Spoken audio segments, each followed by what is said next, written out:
Hola, começa agora o episódio 19 do Horabolas. No episódio de hoje vamos falar do futebol total de Laranja Mecânica. Toca a vinheta, Filo.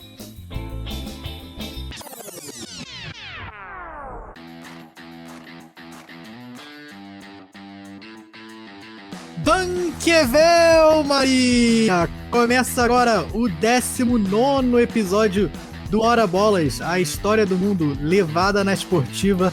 Eu sou o Fernando Tancredo Tanque. Eu sou o Felipe Vander Lopes, o Filó.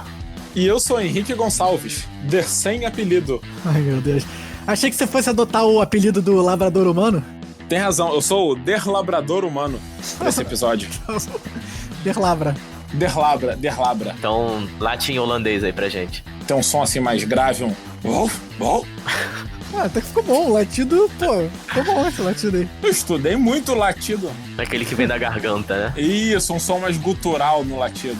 Meu Deus. Posso falar também que eu sou o Menselijk Labrador. É, labrador humano em holandês, pra quem não sabe holandês. Tá rápido no Google Tradutor aí. Não é não? Ó, olha aqui. Menselijke Labrador. Viu?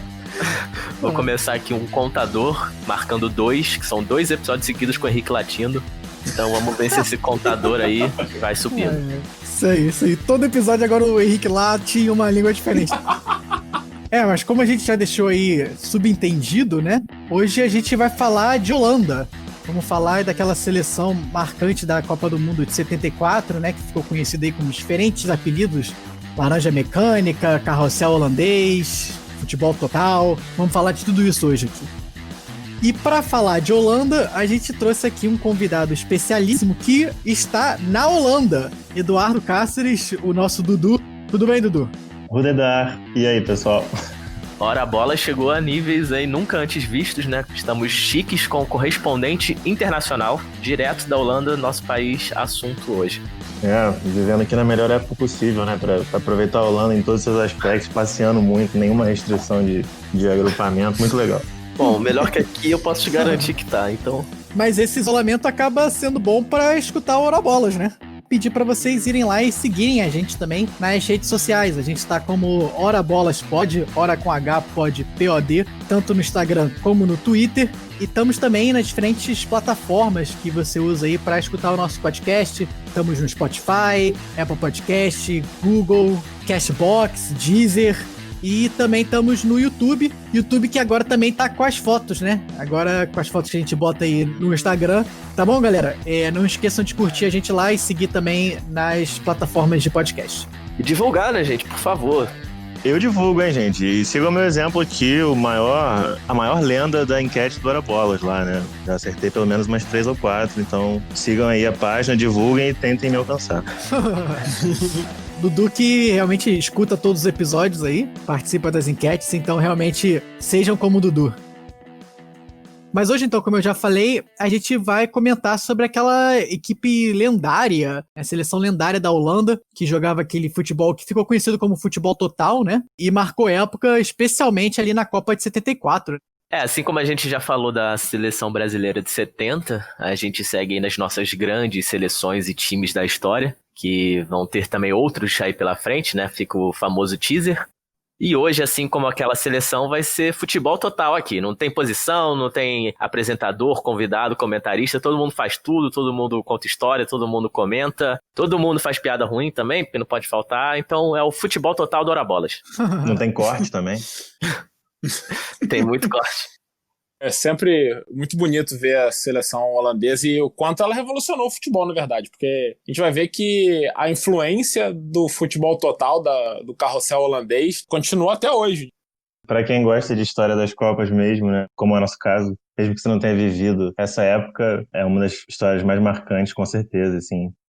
Mas então a gente começa falando aqui um pouco da seleção holandesa pré-Copa de 74, né, antes da formação aí daquele time lendário. Aí depois a gente vai explicar um pouco o que é o futebol total e depois passamos para falar um pouco aí das campanhas da Holanda, tanto aí na Copa de 74 como também lá na Euro de 88 e um pouco do legado dessa seleção. Eu vou passar aqui para o Henrique para falar que, na verdade, a Holanda antes de 74 era Era o quê? Um Luxemburgo? Isso, né, não é o pô fechou, tá, gente? É o país. Mas assim, no início do século, a Holanda, século passado, né, século XX, 1900, a Holanda até tinha um time bom aí, conseguiu uns resultados, mas depois disso, a diferença entre a Holanda e o Luxemburgo é que um também é nome de técnico e o outro é nome de cantor da MPB. Né? Repojato na hora bola. Já começou como, né? Pois é, aí que é o Chico Buarque de Laranja Mecânica. Segue. A Holanda, o futebol holandês, ele surgiu no fim do século XIX, né, 1880, 1890. A seleção holandesa, ela jogou o primeiro jogo dela só em 1905, contra a Bélgica, na Coupe Van der Bille. Acho que o Dudu pode ser o nosso juiz do holandês hoje. Não, relaxa, Henrique, porque essa língua aí é do capeta. Às vezes meu holandês tem um sotaque meio canino também, acontece um pouco. Mas então, a Holanda, nesse início de século, ela era um time até muito bom. Nas Olimpíadas, que era o grande campeonato de futebol aí entre vários países, né, na época, ela teve 3 terceiros lugares seguidos, em 1908, 1912 e 1920. Em 1916 não teve Olimpíada por causa da Primeira Guerra Mundial. Acabaram perdendo na semifinal as 3 vezes, mas levaram bronze aí. Em 24, a Holanda foi de novo para a semifinal, perdeu também, ficou em quarto, e foi basicamente a última vez que a Holanda foi importante no futebol antes da Laranja Mecânica. Uma outra curiosidade em relação a essa seleção holandesa aí do começo do século é que a Holanda não sempre jogou de laranja, né? Hoje em dia a seleção holandesa fica caracterizada aí pelas suas camisas laranjas, mas no começo a seleção holandesa jogava na verdade com uma camisa branca com uma faixa diagonal, né, com as cores da bandeira holandesa, que não tem laranja, né? Azul e vermelho. Justamente. Que é até o uniforme 2 também, muitas vezes, que eles usam hoje em dia, também azul, da última Copa, também vem dessas cores tradicionais da bandeira. Mas uma coisa muito legal é que apesar de o laranja não tá desde o início, ele sempre, na verdade, esteve bastante ligado à identidade nacional, né, da Holanda, que tem a ver, na verdade, com a dinastia que reina na Holanda. A Holanda é uma monarquia constitucional, né? O rei não tem essa importância toda, mas a dinastia que deu origem à cor laranja como símbolo da Holanda, que é a dinastia de Nassau-Orange, está aí até hoje. E o laranja, na verdade, já fez até parte da bandeira da Holanda em outros momentos. A bandeira da Holanda, como o Tanque falou, né? Tem vermelho, branco e azul. E esse vermelho já foi laranja. Mas, principalmente nos navios, ele desbotava com alguma facilidade e se tornava vermelho aos poucos. E isso meio que motivou uma mudança para o vermelho definitivamente. Mas o laranja, com certeza, é a cor queridinha dos holandeses. No dia do rei, que é a festa mais importante, né? Festa nacional. O pessoal sai de laranja para as ruas, todo mundo, fantasiado às vezes. E às vezes você vê a bandeira da Holanda como ela é hoje, com uma fitinha laranja perto, assim, né? Para dar aquele toque ali da dinastia, da cor do país. Legal realmente essa curiosidade que o Dudu trouxe aí, até por isso que é legal a gente ter aí o pessoal, os nossos correspondentes internacionais, né?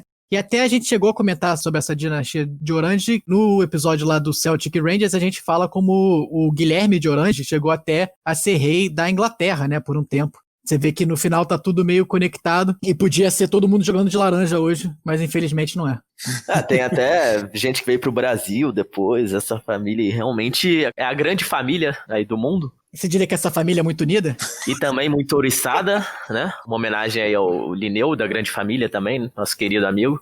E o uniforme da Holanda laranja, que realmente pra mim, assim, de seleção, é um dos mais bonitos sempre. Acho que é uma das poucas seleções do mundo que tem aquela cor associada só àquela seleção, né? Eu acho que o Brasil seria outra seleção, né? Então acho que só o amarelo do Brasil e o laranja da Holanda mesmo, que são únicos assim. Mas eu acho que no caso do Brasil é menos intencional, né? Eu acho que o laranja da Holanda, claro que tem a história, mas eu acho que quase que intencional de ser diferente. Mas voltando aqui então à tragédia holandesa, depois de 1924, em 34 e 38, a seleção até foi para a Copa, conseguiu passar das eliminatórias e foi para a Copa do Mundo. Só que a Copa do Mundo antes de 50, ela era em mata-mata, desde o início, eram 16 times em mata-mata. Então, logo no primeiro jogo em 34, levou um 3-2 da Suíça e foi eliminado. Foi em 38, levou um 3-0 da Tchecoslováquia, foi eliminado. Acho que devem ter ficado com raiva, resolveram que não ia mais jogar a Copa do Mundo. Então, depois disso, posso até listar aqui, ó. Em 58, foram eliminados nas eliminatórias para a Áustria. Em 62, para a Hungria. Aí começou a ter a Eurocopa também, né? Foram eliminados para Luxemburgo. Aí, ó. Fechou desde aquela época, acabando com a Holanda. Então, a gente descobre que Luxemburgo é melhor que a Holanda. Depois perderam para a Suíça e para a Irlanda do Norte, para a Hungria de novo, para a Bulgária, para a Polônia, para a Iugoslávia. E aí depois a gente vai chegar em 74, mas não vou me adiantar tanto assim. Só queria listar quantos fracassos a Holanda teve em 50 anos de nada na seleção. Mas, para dar um teaser aí no futebol total, a gente teve os técnicos que foram os primeiros a pensar num jogo de futebol mais completo, onde as posições fossem mais intercambiáveis, os jogadores se mexessem mais em campo, o que deu início aí ao futebol total, que a gente vai ver. E então é importante falar de 2 treinadores ingleses, do início do século XX também. O primeiro deles foi o Jimmy Hogan. Em 1910, ele decidiu virar técnico, ainda era novo, 28 anos, e foi para a Holanda treinar o Dordrecht. E aí chegou até a treinar a seleção por um tempinho, mas depois ele fez carreira mesmo na Suíça, na Áustria e na Hungria. E foi ele que disseminou na Hungria a ideia do futebol completo. Ele chamava de combination game, na verdade. E foi o que gerou o futebol húngaro, que nos anos 50 dominou o mundo, aí encantou o mundo. Embora não tenha ganho uma Copa do Mundo, mas ganhou a Olimpíada. Passou, se não me engano, quase 4 anos invicto. Foi então, aí a gente pode dizer que o pai do futebol húngaro. E o outro técnico que a gente queria falar aqui é o Jack Reynolds. Jack Reynolds, também inglês, ele jogou em vários times da Inglaterra, até no Manchester City, jogou no Sheffield. Mas quando se aposentou, ele também foi para a Holanda. Ele passou 24 anos como treinador do Ajax, em 3 passagens aí, entre 1915 e 47. Chegou a treinar até a seleção holandesa em alguns jogos. E ele é um dos pioneiros do futebol total. Por que ele é importante?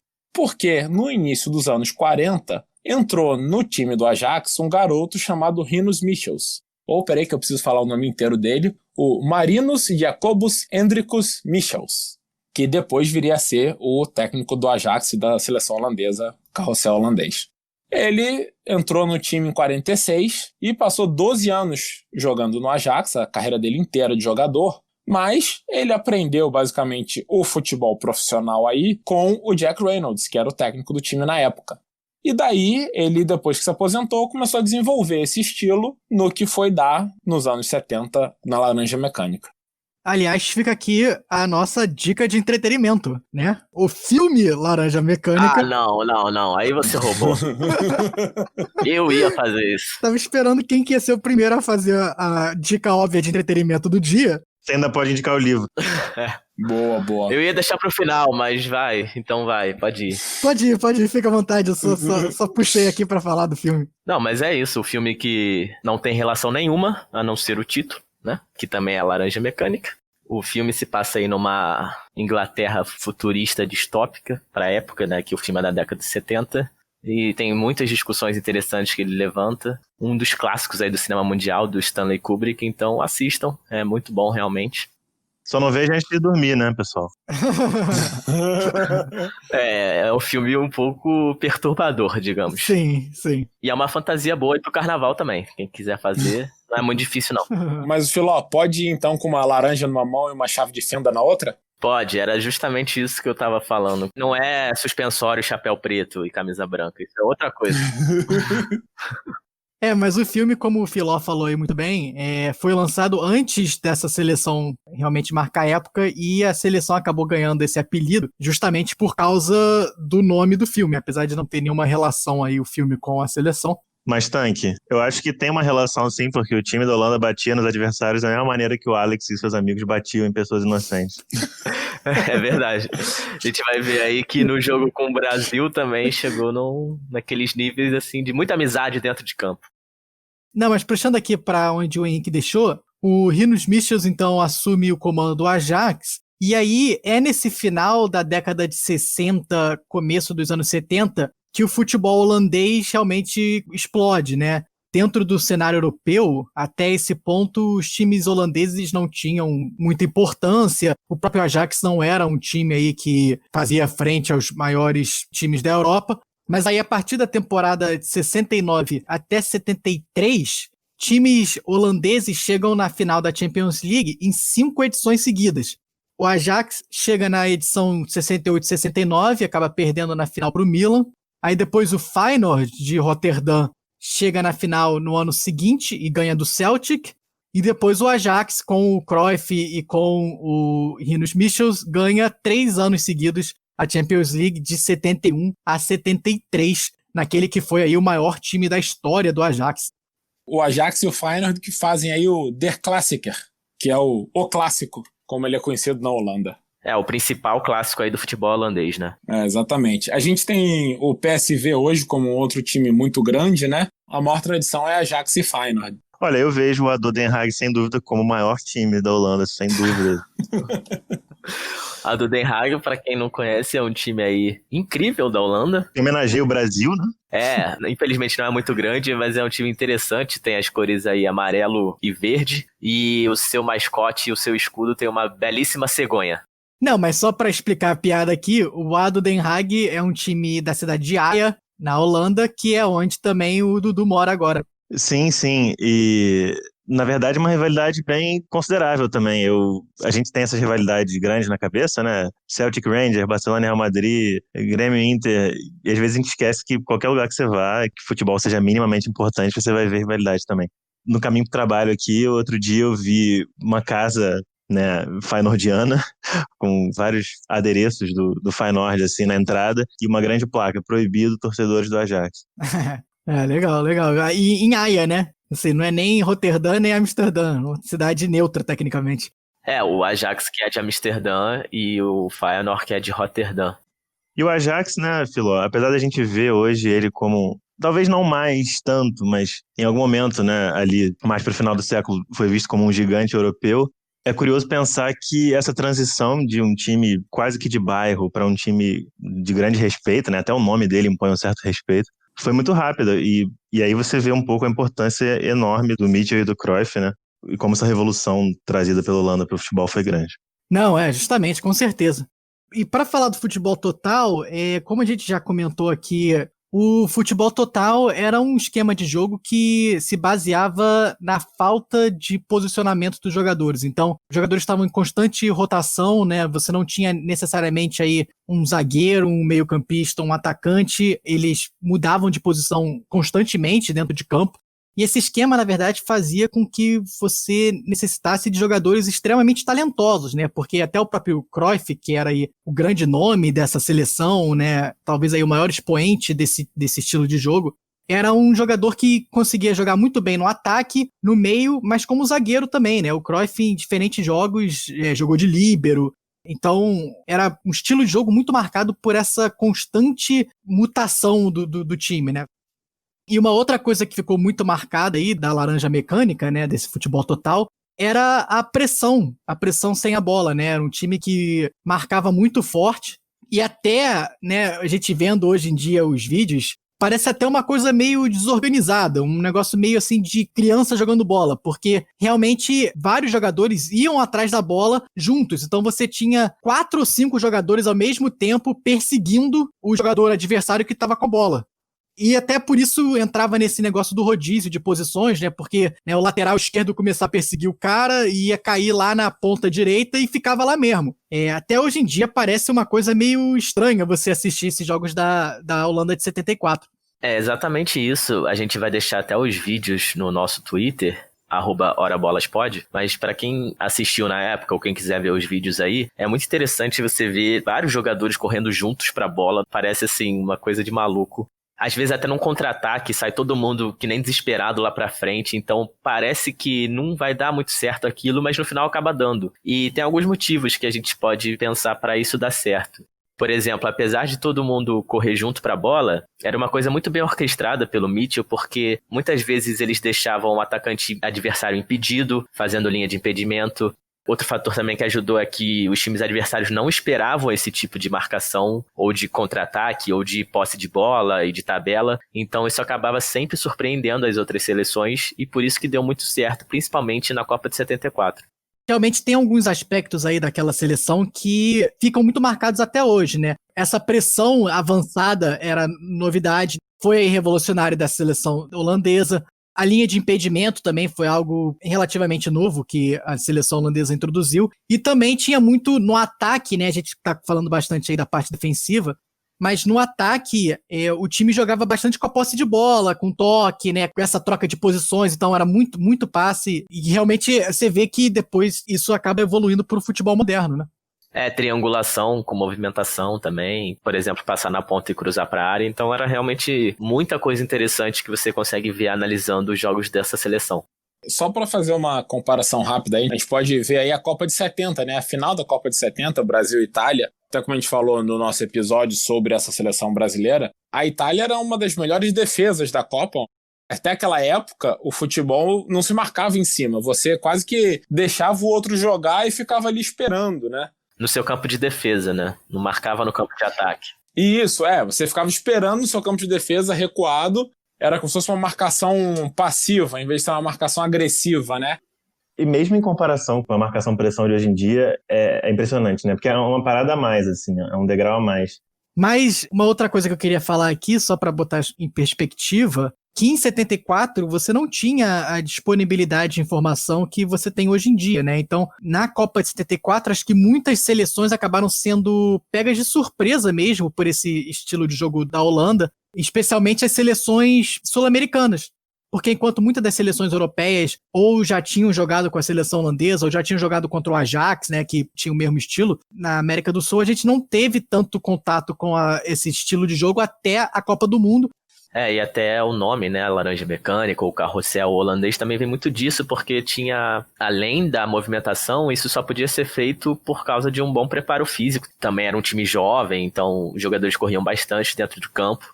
E a gente vai falar melhor dos jogos aqui, mas como o Tanque citou aí as seleções sul-americanas, a gente vê uma diferença de velocidade no jogo, né, entre a Holanda e os outros times. É realmente um futebol muito mais veloz que o técnico conseguiu implementar.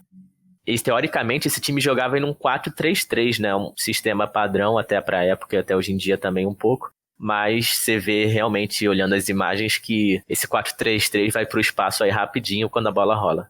Tem várias imagens aí que você vê que é um 4-7 e é isso, né? 4-7 não dá, né?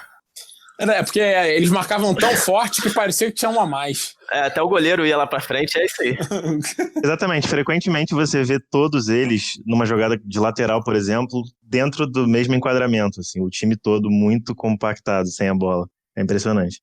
O quão ruim a Holanda era antes de 74 funcionou a seu favor, né? Porque isso significa que muitas seleções nunca tinham visto a Holanda jogar até na Europa, porque ela não tinha participado de nenhuma Eurocopa antes de 74. Nem em 72 ela foi para a Eurocopa.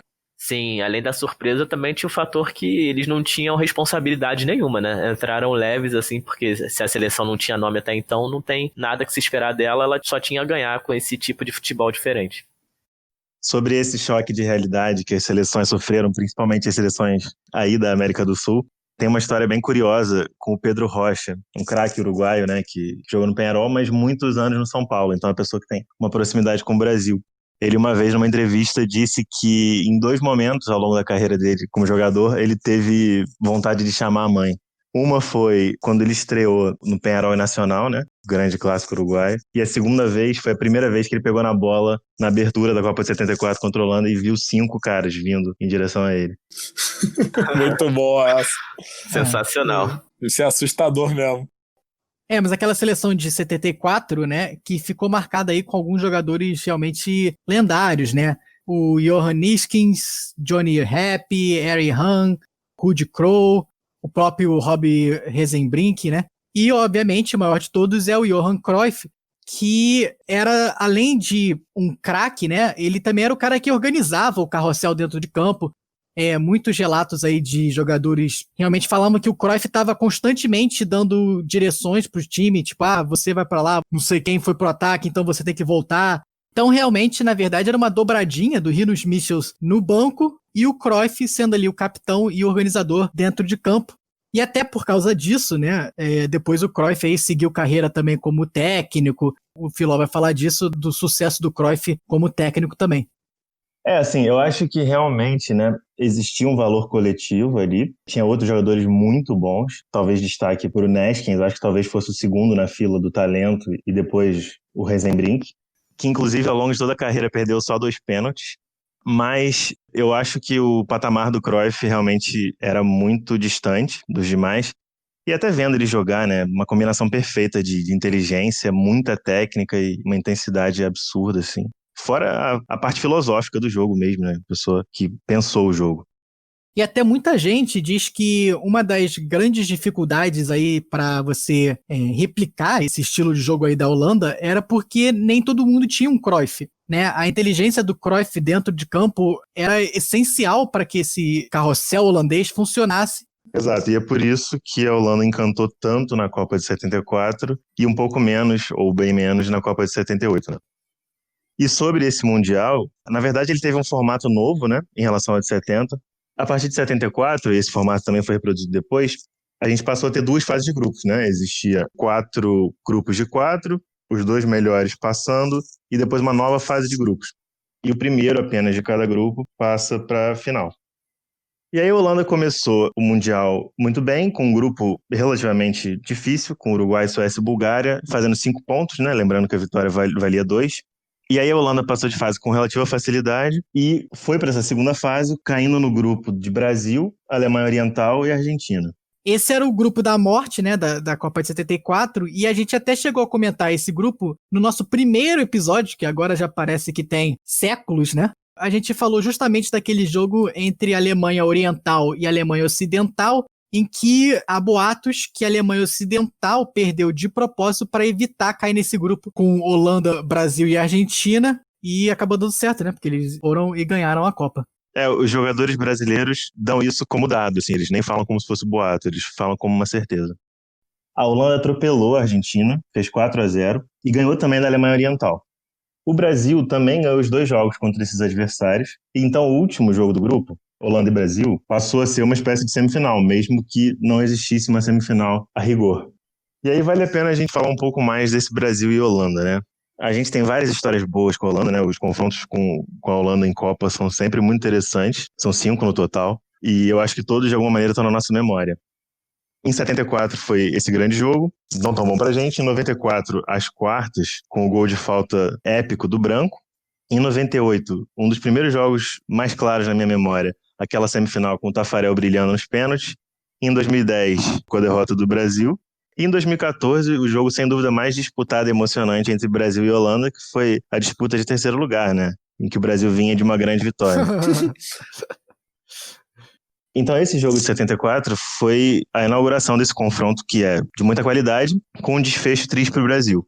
A gente era campeão mundial e tinha um time que não é muito lembrado, mas que no papel eu acho um time muito forte e eu tenho muita simpatia por esse time, mas foi um time que teve problemas com a comissão técnica, escalação que mudava o tempo todo. E, de certa maneira, em relação à Holanda, uma arrogância que é um pouco crônica do futebol brasileiro, né? Se a gente lembrar do Parreira falando que o Brasil era franco favorito em 2014, e a gente achar sempre que o Brasil está um patamar acima. O Zagallo chegou a comentar numa entrevista que a Holanda, sim, tinha um futebol alegrinho, diminuindo um pouco a qualidade da seleção holandesa.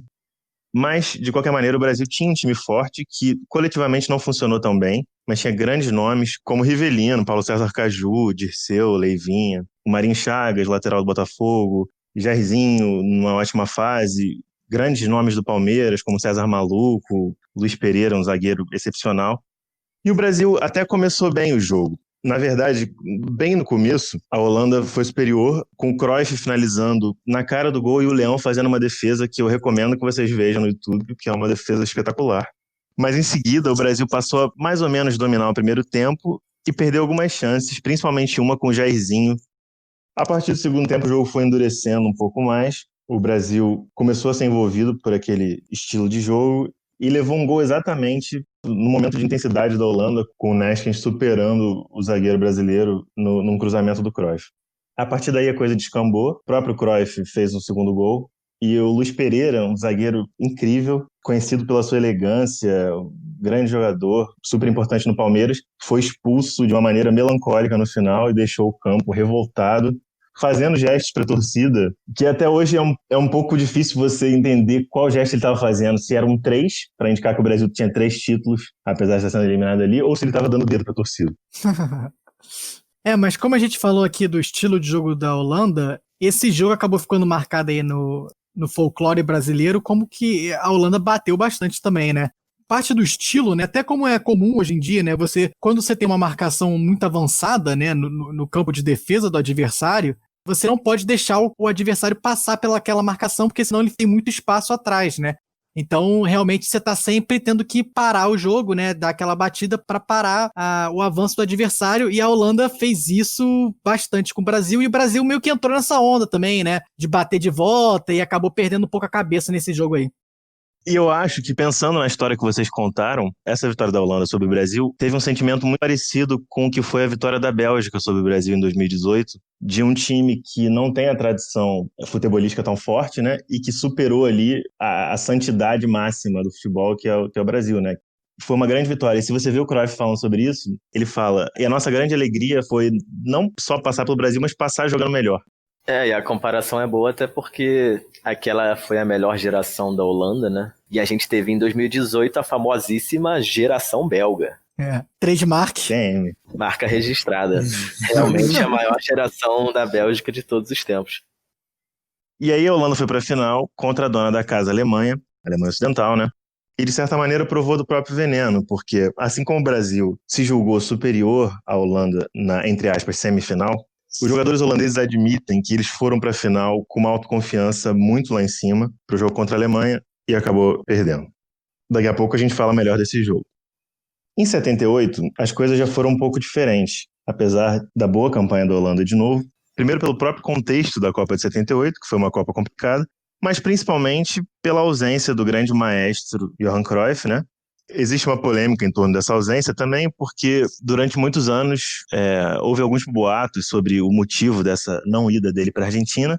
Um jornal alemão falou de uma festinha que rolou com muita bebida, mulher, em 74, e que a mulher do Cruyff não teria gostado e teria convencido ele a não ir mais para a turnê internacional. Depois falou-se em um protesto do Cruyff contra o regime autoritário na Argentina, né? A Argentina estava vivendo sua ditadura. Mas muitos anos depois, já nos anos 2010, o Cruyff falou que, na verdade, pouco tempo antes daquilo, a família dele tinha sofrido uma tentativa de sequestro e que ele não estava jogando 100% e que o contexto familiar ali, pessoal, fez com que ele fizesse essa opção. Acho que independente do motivo, né, que não sei se ficou claro até hoje, o fato é que o Cruyff não indo para a Copa da Argentina em 78 realmente prejudicou bastante a seleção. Como a gente falou, isso aí mostra a importância do Cruyff para esse esquema. O Cruyff era um técnico em campo e era o jogador mais versátil desse time aí. Exato.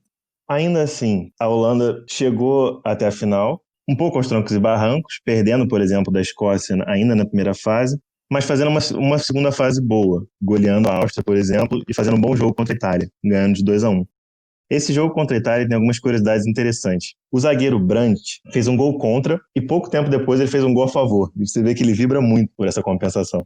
E outra coisa legal, o segundo gol da Holanda, marcado pelo Han, foi um golaço de longe, que também vale a pena conferir. E ele pareceu muito com um gol que a nossa geração já pôde ver. Não sei se vocês lembram, pessoal, foi um gol do Van Bronckhorst, também da Holanda, contra o Uruguai, de muito longe na Copa de 2010. Eu lembro. Lembro. Foi até eleito um dos gols mais bonitos da Copa, né? Alguma coisa assim. Exato. Na final, contra a Argentina, a Holanda perdeu de 3-1, com 2 gols do Kempis, que foi um dos grandes nomes daquela Copa. Essa Copa foi uma Copa um pouco menos empolgante, a Holanda foi um pouco menos empolgante, e até pra gente ela foi menos empolgante. O Brasil foi eliminado invicto, com circunstâncias duvidosas e, enfim, não é a mais simpática das Copas, talvez. Assim como em 38 Mussolini queria que a Itália fosse campeã, em 78 a ditadura argentina queria muito que a Argentina fosse campeã. Essa Copa de 78 aí é um episódio futuro do Ora Bolas. Fica o teaser. E aí, depois de 2 vice-campeonatos seguidos da Copa do Mundo, em 74 e 78, aquela seleção já estava chegando aí dos seus finalmente, muitos jogadores já um pouco mais velhos, e essa seleção mesmo, conhecida como Laranja Mecânica, o carrossel holandês e o futebol total, teve o seu final marcado na Euro de 1980, e realmente não foi uma campanha de sucesso, porque a Holanda foi eliminada na primeira fase da Euro, perdendo a vaga para a Tchecoslováquia. E aí, sem a liderança, né, do Rinus Michels e do Cruyff, a seleção volta ao seu padrão aí de não ter muito sucesso, até que em 1986, o técnico Rinus Michels volta para o comando da seleção para a preparação para a Eurocopa de 1988. que é realmente o único grande título da seleção holandesa que vem com a sua segunda geração mais forte. É uma geração que tinha já o Frank Rijkaard, o Ronald Koeman, Ruud Gullit, Marco van Basten, então um timaço. E o time acaba sendo campeão, vencendo a União Soviética na final, e a gente vai falar mais especificamente desse jogo daqui a pouquinho. E esse time, ele já vem um pouco desse legado da Laranja Mecânica, né, que é o que a gente vai falar mais aqui agora. A gente vê que aquela seleção gerou mais interesse no futebol no país, então começou a surgir mais craques holandeses de uma maneira geral. Até hoje a gente tem diversos craques holandeses espalhados aí pelo mundo, e a gente vê que o país se firmou realmente em formar jogadores. E desde essa Euro em 88, contando aí a década de 90, 2000, 2010 para cá, a Holanda tem feito boas campanhas de uma maneira geral, tanto na Eurocopa e principalmente até nas Copas do Mundo. Como o Dudu bem citou aí, tivemos diversos confrontos entre Brasil e Holanda, né? E em 2010 também, além de eliminar o Brasil, a Holanda chegou de novo na final da Copa do Mundo e acabou perdendo para aquela fortíssima seleção da Espanha, né? Que além de um grande elenco, né? Com Casillas, Puyol, Sérgio Ramos, Fábregas, Xabi Alonso, Davi Villa, Davi Silva, Fernando Torres, Xavi, Iniesta, tinha também um futebol muito assertivo, né? Um estilo de jogo, o famoso tic-tac aí, que veio do Barcelona também. Uma final que era muito marcante, justamente porque eram dois países de tradição que nunca tinham sido campeões do mundo. Acabou que a Espanha levou a melhor, e por isso a Holanda é até hoje a seleção com mais vices de Copa do Mundo sem ter o título, né? Foram 3, que a gente citou aqui, 74, 78 e 2010. Então, nesses 50 anos recentes da história da seleção holandesa de sucesso, a gente vê que, mesmo sem títulos, né, foi só a Euro de 88, é uma seleção que marca o futebol mundial, tanto por seu estilo de jogo, quanto por estar sempre ali chegando na Copa do Mundo. É sempre uma seleção que a gente gosta de ver jogar, e eu, pelo menos, sempre fico triste quando a Holanda não tá na Copa do Mundo. A Holanda é um país que a gente sempre sabe que vai jogar um futebol bonito, né? Então você quer ver na Copa. E é um futebol realmente ofensivo, e muito disso vem desse legado que começou lá atrás com a Laranja Mecânica. E até para falar um pouco desse legado, essa Copa aí de 2010 acaba sendo interessante porque a gente viu como se fosse a nova iteração aí daquele futebol total, né? Que foi a seleção da Espanha com o tic-tac, né? Que ficou marcada aí, Pep Guardiola. Era uma evolução daquele estilo de jogo da Holanda de 74, e até interessante que na final a Espanha enfrentou justamente a Holanda, né? É verdade. Foi uma ironia do destino, né? Quem honrou de verdade o legado do Carrossel na final de 2010 foi justamente a Espanha, e eu confesso que eu não tinha muita simpatia por aquele time da Holanda, não. Batia bem também aquele time, né? Uma coisa legal dessa final é que tem uma rivalidade que não necessariamente é tão clara pra gente que não é europeu. Durante muitos anos, é claro, muito tempo, mas durante muitos anos a Holanda foi ocupada pela Espanha. E, de certa maneira, a identidade nacional holandesa nasceu quando essa independência aconteceu, que foi no final do século XVII. E logo depois os Países Baixos viveram sua época de ouro, enfim, comercialmente, se tornaram um império e tudo mais. Com as navegações, né? É bem interessante isso mesmo, e pra gente realmente não é algo tão claro. Apenas um correspondente internacional para trazer essas informações, hein? Informações aí pertinentíssimas. Velué significa aqui é qualidade. Olha só. Aí sim. Gastando. Inventado, tá? Só pra constar. Já gastou o vocabulário todo. E passando da seleção para falar um pouquinho dos clubes, o legado da Laranja Mecânica dura até hoje. Mas infelizmente, eu diria, ele não estendeu muito para os clubes holandeses. A gente vê que depois daquelas 5 finais seguidas que a Holanda teve na Champions, que o Tanque falou aí, com 4 títulos, os clubes holandeses só chegaram na final da Liga dos Campeões da Europa mais 3 vezes e conseguiram 2 títulos, um com o PSV em 88 e um com a Ajax em 95. Então já vão aí 25 anos desde a última final de um clube holandês na Liga dos Campeões da Europa. O Ajax até tentou aí em 2019, chegou na semi, acabou perdendo para o Tottenham. Mas em termos internacionais, europeus, né, os times holandeses não têm feito grande coisa aí no cenário já há muitos anos. Porém, eles ainda continuam formando bastante jogadores e muitos de qualidade. Só que assim como acontece com o Brasil, né, os grandes craques da Holanda não ficam no seu próprio país, eles acabam sendo contratados aí pelos grandes times europeus de outros países como Inglaterra, Espanha, Itália. E o clube que melhor exemplifica esse legado da Laranja Mecânica é o Barcelona, né, da Espanha. A gente pode ver principalmente pelo próprio Cruyff, que jogou durante anos no clube. Na Copa de 74, o Cruyff tinha acabado de se transferir para o Barcelona no ano anterior, em 73, e ele ficou lá jogando até 78. Depois ele foi técnico do Barcelona de 88 a 96 e foi um dos melhores períodos do clube. Conquistou a Liga dos Campeões da Europa na temporada 91-92 e conquistou também um tetracampeonato seguido do Campeonato Espanhol de 91 a 94. A gente consegue perceber ao longo das décadas a quantidade de jogadores holandeses que jogaram no Barcelona, né? E todos vieram depois do Cruyff justamente porque o clube percebeu que a Holanda é um país que gera muitos craques. A gente tem aí uma lista extensa com Ronald Koeman, que é até o técnico atual do Barcelona e acabou de anunciar para a próxima temporada. Teve o Philippe Cocu, teve o Patrick Kluivert, teve os irmãos De Boer, Frank e Ronald, teve o Overmars, o Van Bronckhorst, que o Dudu falou aí, que fez aquele golaço na Copa de 2010. Teve o Davids, né, famoso por seus óculos de dentro de campo. O mais recente que a gente teve agora é o De Jong, que acabou de sair do Ajax para o Barcelona. E a gente vê que é muito, muito comum vários jogadores holandeses irem para o Barcelona justamente por todo esse passado, essa história que conecta esse clube e esse país. E além dos jogadores, tem o próprio Frank Rijkaard, que foi um grande craque da seleção. Ele não jogou no Barcelona, mas depois foi técnico também, multicampeão com o Barcelona. Até o próprio Guardiola, né, espanhol, a gente pode dizer que faz parte desse legado da Laranja Mecânica, porque na época que o Cruyff era técnico, o Pep Guardiola era jogador, foi campeão aí diversas vezes com o time, e muito do que a gente vê do Guardiola hoje como técnico, ele aprendeu com o próprio Cruyff, né? Ele que é tido aí como uma das mentes brilhantes do futebol moderno, teve o seu passado intimamente ligado a esse futebol holandês e a todos os aprendizados que vieram do futebol total. Cruyff aí, que é também acho que um dos poucos craques, grande craque do futebol mundial, que também foi um grande técnico, que acho que até mostra talvez um pouco mais da genialidade, porque é muito difícil você ser um gênio dentro de campo e conseguir transmitir para jogadores normais, digamos, tudo aquilo que você consegue imaginar. Às vezes você não consegue passar de um jeito que seja compreensível, né? E o Cruyff claramente conseguiu, você vê pelo sucesso que ele teve como técnico também. Se você fizer a balança, assim, ele tá lá em cima nas duas coisas, então. Cérebro e alma da Laranja Mecânica. É, com certeza.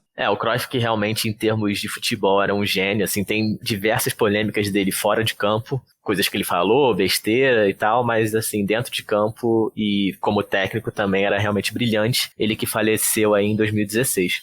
O único que talvez chegue perto aí é o Maradona, né? O Maradona que tem uma carreira de técnico muito bem sucedida. Brilhante. Deu muitas alegrias a todos os brasileiros. E além da própria seleção holandesa e de clubes aí que eu falei, como Ajax e Barcelona, o grande legado da Laranja Mecânica ficou para o futebol de maneira geral, né? Todos esses aprendizados que a gente já passou um pouco aqui quando a gente explicou o que é o futebol total, e até hoje a gente vê dentro de campo. A gente pode dizer que o futebol moderno ele pegou todas aquelas inovações da Laranja Mecânica, filtrou, né? Foi mudando aí ao longo dos anos, mas deixou as boas. Por exemplo, a desorganização que a gente via muitas vezes em 74, a gente não vê tanto hoje em dia. Então isso fica de fora. Mas o que era bom daquele time a gente vê muito no futebol atual. Como marcação-pressão para recuperar a bola, o falso 9 aí tão famoso nas discussões de mesa redonda, essa linha alta de defesa, linha de impedimento, as triangulações na quina da área para gerar espaço para cruzamento dentro da área. E o próprio jogo, que hoje em dia é muito mais acelerado do que antes de 74, né? A gente vê o campeonato inglês, que é a grande liga aí mais famosa do mundo hoje em dia. É um jogo super veloz e tem grandes características que já vinham lá do futebol total da Laranja Mecânica. E para encerrar, o maior legado de todos da Laranja Mecânica é o jogador brasileiro Rosenbrink. Não sei se vocês lembram dele, mas passou aí por dezenas de times. Eu tô com a lista aberta aqui. Já jogou no Sport Ferroviário, Paysandu, Paranavaí, Vitória, Santa Cruz, Palmeiras, Criciúma, Salgueiro. E seu último clube foi o Flamengo, do Piauí, em 2018.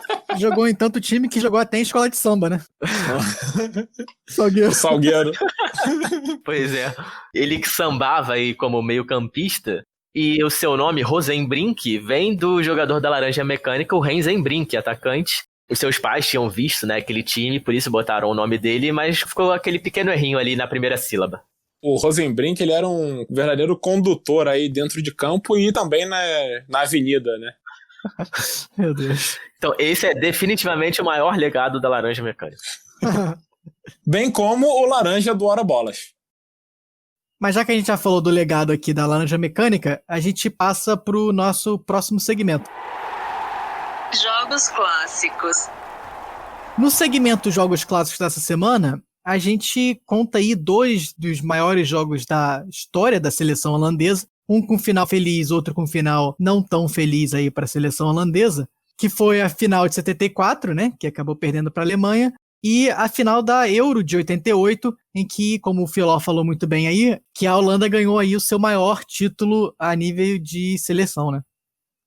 Na final de 74, talvez a maior final em que a Holanda já tem estado presente, foi aquilo que a gente falou, né? Os próprios jogadores holandeses admitiram que houve um salto alto, porque a seleção estava indo tão bem que menosprezou um pouco a Alemanha, e a Alemanha não é bem o melhor time para você menosprezar, né? Aquele jogo racional, especialista em acabar com seleções que estão empolgando com promessas. Para piorar o cenário, a Holanda teve um motivo extra para acreditar na própria superioridade, que foi o gol relâmpago, marcado de pênalti, antes mesmo dos alemães poderem tocar na bola. Mas, com o bom time alemão do outro lado, o jogo mudou de figura. A gente tem que lembrar que o Beckenbauer e o Gerd Müller faziam parte desse time, né? E no final das contas, o time alemão acabou vencendo por 2-1. Como o Dudu falou aí, esse primeiro gol da Holanda acabou sendo marcado aos 2 minutos, mas realmente a Holanda deu a saída de bola, né, entrou naquele toque de bola, e a Alemanha não tinha literalmente tocado na bola até o pênalti. E esse pênalti é até interessante, porque como a gente falou muito aí dessa movimentação, né, dos jogadores holandeses e a falta de uma posição fixa de cada um, esse lance do gol, o Cruyff vai pegar essa bola quase no meio de campo ali, quase no meio dos zagueiros, e aí ele passa por um, passa por dois e acaba sendo derrubado dentro da área, sofrendo o pênalti que o Neeskens bate para fazer 1-0. E aí depois realmente acaba que a Alemanha melhora no jogo, empata num pênalti até um pouco duvidoso e vira ainda no primeiro tempo. Pênalti cavado aí da Alemanha. E o segundo tempo realmente foi aquela onda laranja aí. A Holanda foi toda pro ataque, pressionou bastante, muito toque de bola, mas não conseguiu finalizar direito, né? E acho que também no final do jogo foi batendo um pouco aquele desespero. Então acabou que a Alemanha conseguiu segurar e conquistou o seu bicampeonato. Em relação a esse salto alto aí da Holanda, eu acho que isso está muito associado ao fato da Holanda ter ganho do Brasil, né, no jogo logo antes dessa final, no que seria, entre aspas, a semifinal aí da Copa de 74. A Holanda ganha do Brasil, que era o atual campeão, e aquilo meio que, para eles, já era como se eles tivessem ganho tudo, né? Já tinha batido o maior time do mundo, mas tinha mais um jogo ainda para eles se sagrarem campeões. Até porque o futebol da Holanda também era muito vistoso, né? Assim como o Brasil de 70. Então acho que também isso tinha um pouco a ver com essa confiança, esse favoritismo talvez da Holanda para a final. E a gente percebe que o Brasil aí em 74 estava longe de ser a melhor equipe do mundo, né? Então dá para entender o salto alto, achar que bateu o campeão, mas fica bem claro que o Brasil já não era mais o mesmo. E essa Alemanha de 74 ela era muito boa também. Embora a Holanda tenha jogado melhor na final, teve o pênalti aí bem questionável, mas era um time alemão muito bom e talvez o mais importante é que a zaga era muito boa, né? A defesa inteira era muito boa, então conseguiram segurar a onda holandesa, né? Talvez fosse um estilo de jogo que encaixasse melhor do que a maioria aí contra o carrossel holandês. Eu acho que fica um pouco aquele negócio do destino, né, da história, como as coisas são contadas. Eu acho que se a Holanda tivesse ganho da Alemanha na final, eu acho que talvez muita gente considerasse a semifinal contra o Brasil ainda o jogo mais importante para essa virada da seleção holandesa, né? É possível. Concordo. Esses detalhes acabam contando a história e fica tudo muito absoluto, né? Eu inclusive acho que o Brasil poderia ter ganho essa Copa. Por mais que não fosse mais o time de 70, era um time que, se você olhar no papel, tem muito talento. E poderia, assim como a Alemanha ganhou da Holanda, poderia ter batido também. Poderia, mas é que eu acho que você olha a semifinal e o Brasil realmente passou mais longe, né, de conseguir bater a Holanda ali. Essa seleção da Holanda realmente ficou marcada pela derrota, justamente por ter um futebol tão diferenciado. Eu acho que ela se compara até com a seleção do Brasil de 82, né, que também é uma seleção que ficou muito marcada por ter um belíssimo futebol, mas por não ter vencido a Copa. Isso é verdade. Exato. E de certa forma, eu acho que tem esse sentimento de falta no inconsciente coletivo do brasileiro que gosta de futebol em relação a 82. Mas olhando para a Holanda, que é um caso distante, mas assim, da nossa parte emocional, eu acho que fica mais charmoso a Holanda não ter sido campeã, sabe?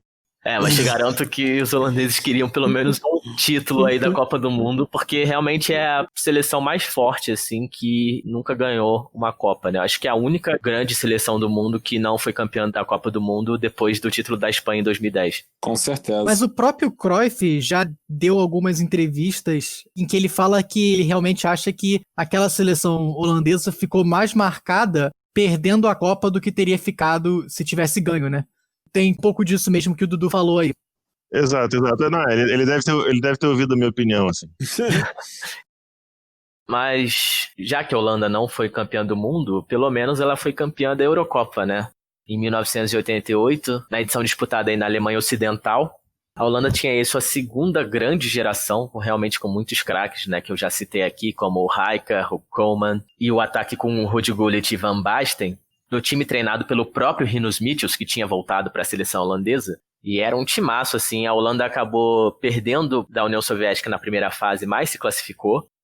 E na semifinal venceu a dona da casa, a Alemanha Ocidental, conseguindo aí, em parte, sua vingança da Copa de 74. Ganhou por 2-1. E aí, na final, foi enfrentar a própria União Soviética, para que ela tinha perdido na primeira fase, mas dessa vez conseguiu ganhar de 2-0, com gols aí da dupla sensacional de ataque, o Ruud Gullit e o Van Basten. Como eu disse, essa seleção já vem aí do próprio legado da Laranja Mecânica de 74, e é o maior título que a Holanda conseguiu em sua história, realmente ficou marcado para o país. Essa dupla de ataque que, além de ser craques dentro de campo, eram craques no cabeleireiro também. A gente falou no episódio da Adidas versus Puma, né? Porque essa camisa da Holanda, inclusive, era lindíssima. A gente citou lá, botou a foto também no nosso Instagram, quem quiser ver. Era um timaço e o uniforme correspondia, que é muito legal essa camisa. E tem várias fotos aí do Van Basten com o Ruud Gullit, a gente pode até botar no nosso Instagram. Realmente 2 craques que lideraram essa campanha. E essa Eurocopa aí de 88, e depois a Copa do Mundo de 90 também, né? Elas são marcadas porque foi a despedida de 3 grandes seleções das décadas anteriores, que foi a Alemanha Ocidental, que depois se unificaria, a União Soviética e a Iugoslávia, que depois se separariam. E o interessante dessa vitória da Holanda aí na Euro de 88 é que isso não se transferiu para sucesso em Copa do Mundo, né? Tanto aí na Copa anterior como na Copa logo depois, né, que seria 86 e 90, a Holanda não teve uma participação muito boa em ambas as Copas, não foi protagonista, apesar de, principalmente em 90, ter levado uma seleção bem parecida com essa que foi campeã em 88, né? Isso é bem curioso. Isso é em 94 que a Holanda vai bem de novo em Copa do Mundo, quando teve o 3-2 que perdeu para o Brasil nas quartas de final, mas um jogão. Só que já era uma outra seleção totalmente diferente. Foram várias gerações holandesas aí, né, de sucesso com vários craques. Até voltando um pouco no que eu falei do legado holandês que ficou da Laranja Mecânica, a gente tem inúmeros jogadores para citar, né, mais recentemente Van Persie, Sneijder, Robben. São diferentes gerações da seleção holandesa que realmente acabaram fracassando a nível de Copa do Mundo. Nesse sentido, faço questão de citar, então, o time de 98. Se tivesse passado nos pênaltis pelo Brasil, poderia perfeitamente ter batido a França na final. É verdade. Com certeza. Realmente passou muito perto de ir pra final e acho que era um time melhor que o da França. Não que a França fosse ruim, mas... Também acho. Principalmente com o trunfo de ter os irmãos De Boer, que eram gêmeos, né? Então se confundia muito os adversários. Era uma boa tática. A gente finaliza aqui o nosso 19º episódio, agradecendo aqui o nosso convidado especial, / correspondente internacional, Dudu, direto da Holanda. Obrigadão, Dudu. Cara, o prazer foi todo meu. É meu sonho conhecer vocês, assim, Hora Bolas pra mim. Ok, o prazer é nosso de ter aí nossa primeira franquia internacional e começar a se expandir pelo mundo. Outras virão. Que é o destino do Hora Bolas, outras virão, com certeza. O pessoal já ouve a gente na Escócia, ouve a gente na Holanda. E agora com os correspondentes internacionais vai só espalhar a palavra do Hora Bolas pelo mundo. Obrigado pelo convite e um abraço pra vocês, meus amigos. Obrigado, Dudu. A gente que agradece aqui a tua participação. Antes da gente fechar, lembrar vocês para seguirem a gente nas redes sociais. A gente tá como Hora Bolas Pod, Hora com H Pod, POD, tanto no Twitter como no Instagram, tá bom? Agradeço aqui aos meus co-apresentadores. Obrigado, Filó. Obrigado, Henrique. Agradecer de novo a participação do Dudu aqui, nosso querido amigo. E tchau, pessoal. Até semana que vem. Valeu, gente. Muito obrigado por mais uma semana aí. Prazer enorme fazer esse podcast com o Dudu. Até semana que vem. Abraço, galera. Até semana que vem.